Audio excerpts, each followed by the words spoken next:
Now that we have understood the directory structure of metasploit, we will move ahead and work on a Linux machine for penetration testing.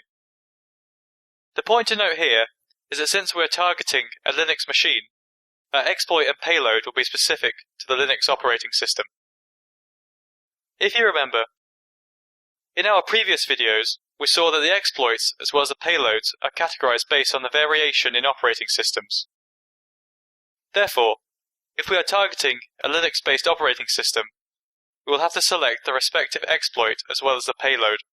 Here, we will pick up an ideal scenario where we will first be targeting our Linux machine by doing a quick port scan to figure out the available services.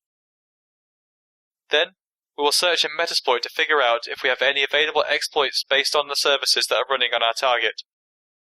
We will start by launching an nmap scan along with version detection and see what result it returns. As you can see, Metasploit has returned some open ports. We can see that we have an SSH service, RC bind service and Samba service running on a Linux machine. Samba can be a point of interest for us. So now we can search for Samba inside Metasploit to see if we have any available exploit modules. As you can see, Metasploit has returned a few results. We have some Linux-based Samba exploit modules available to us. Let us try with the LSA transnames heap exploit module, which has been ranked as good.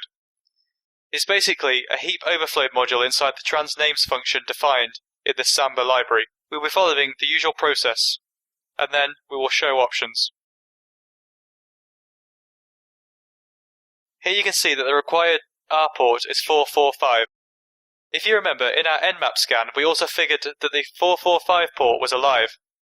Hence, this exploit can be applicable on our target machine. We need to set the R host.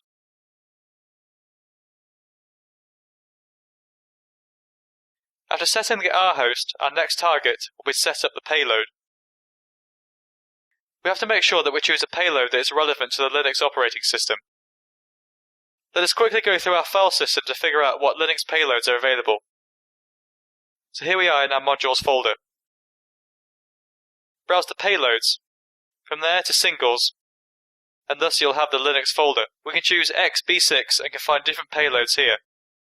Now let us choose shell bind tcp.rb for our current example. Now we can do a quick show options command to figure out what values are required for this payload.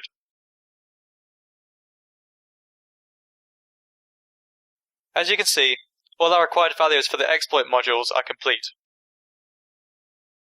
So this was a quick demonstration of how we can choose a particular exploit based on the services available on our target machine, and then selecting the respective payloads based on the kind of operating system that we are trying to penetrate.